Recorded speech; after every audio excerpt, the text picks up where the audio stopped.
Hello there. I'm asking the question, does the endless Instagram feed of everyday images somehow nullify William Eggleston's democratic vision, his notion of the democratic forest of images?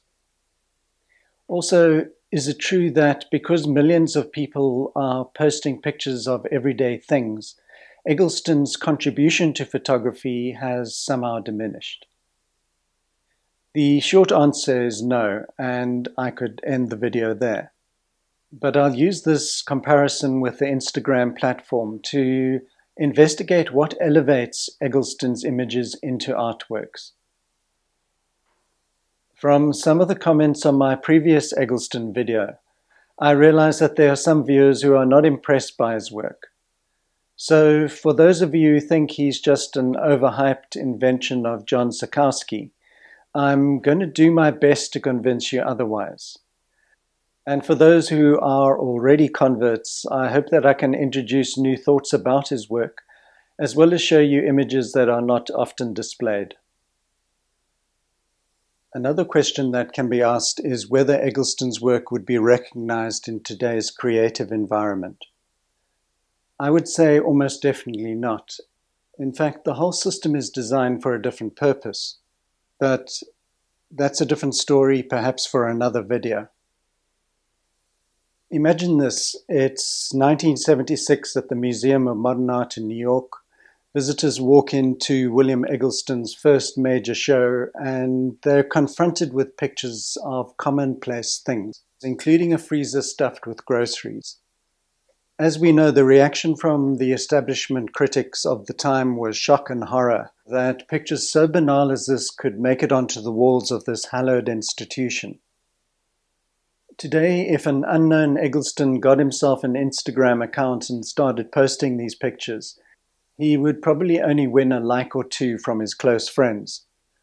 But if he carried on posting for a while and someone was watching, they might begin to recognize that something different was going on.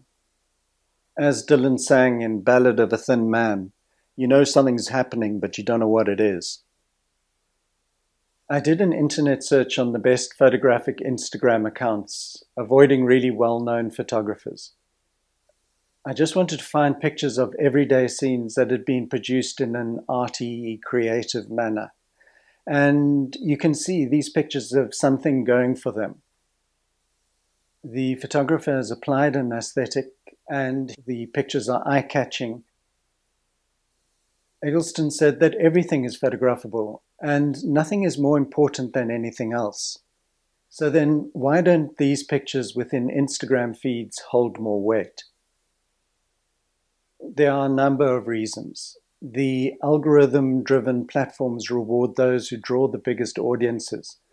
So one is therefore enticed to appeal to Joe Average, who statistically is unlikely to be highly visually literate.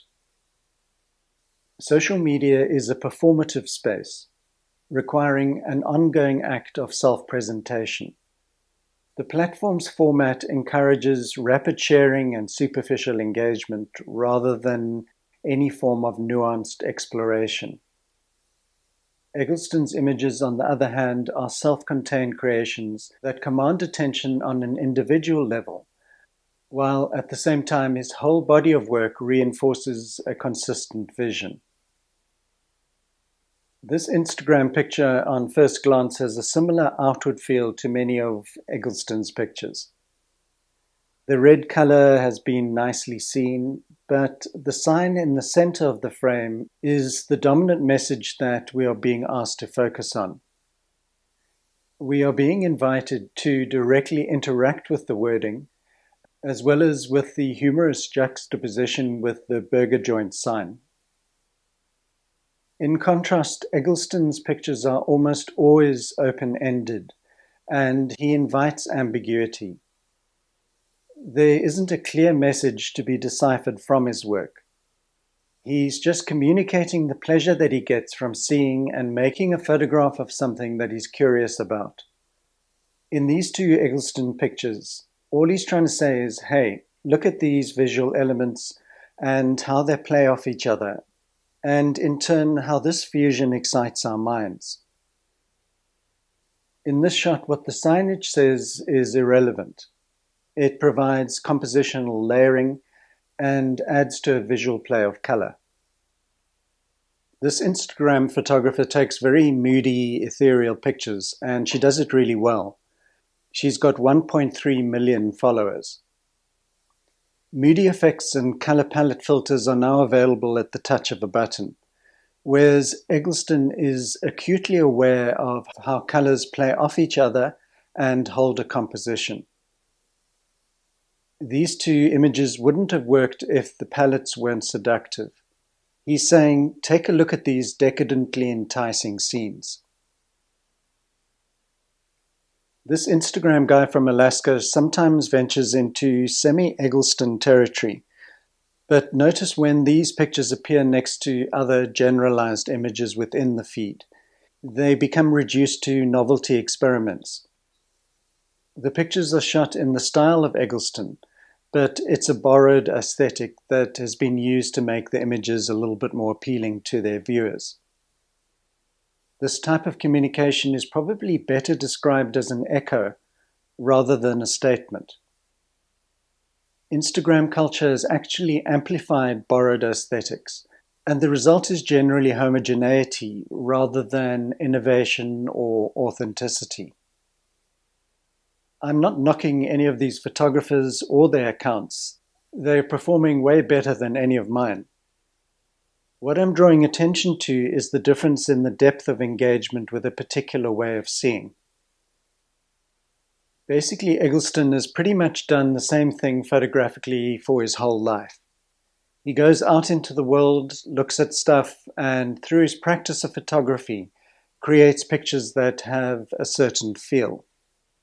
So as with the development of any skill, the more time and attention that one brings to a practice, the deeper one is able to engage with it.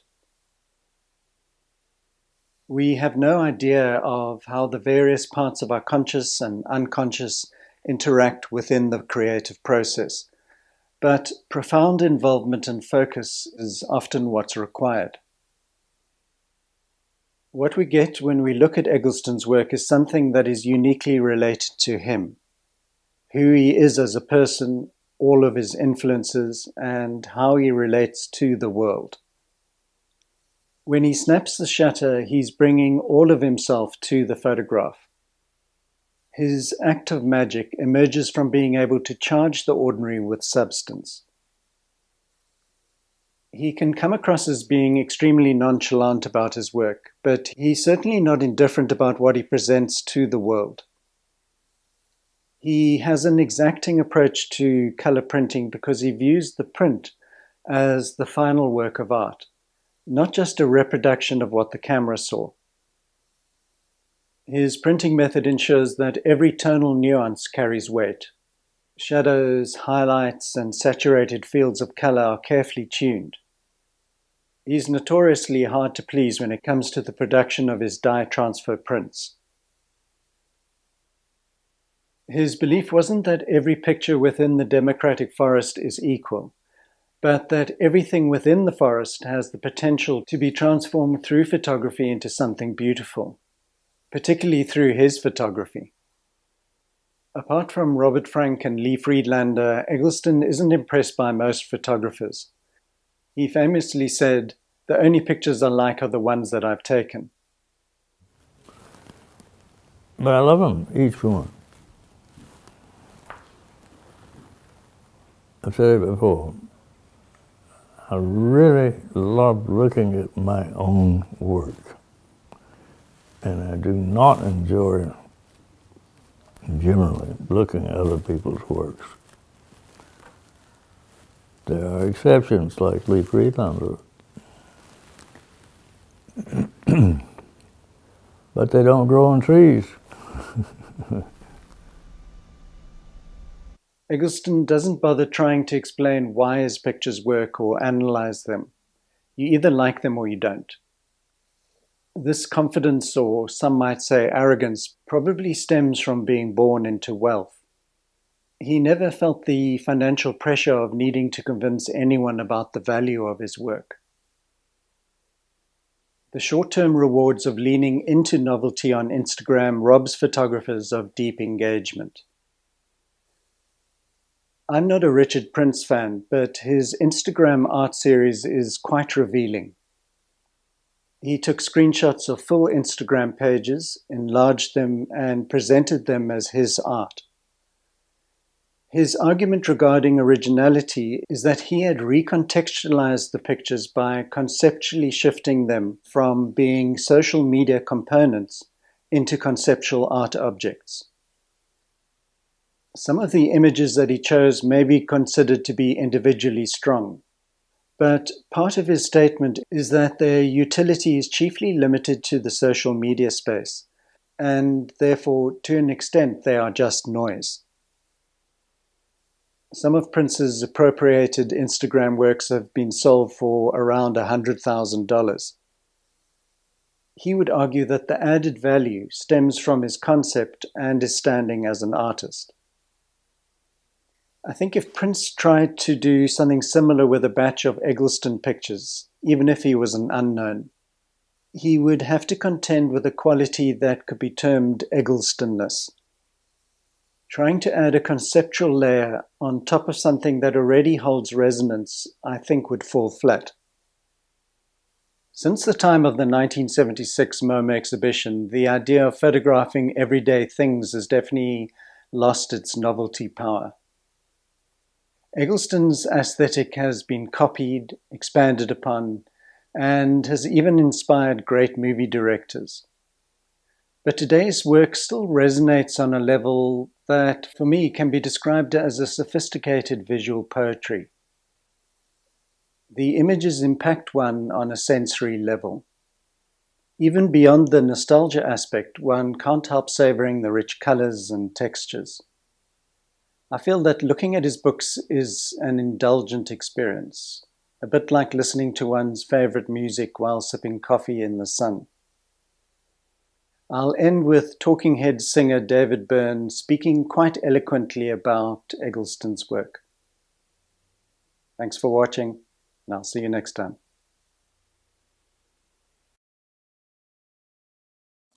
When I first started seeing Bill's pictures, I realized that there's a few pictures that people really kind of glom onto and go, "Ooh, that's really that image carries a lot of weight." But for the most part, it's a cumulative thing, and you get the effect by seeing lots and lots of images, and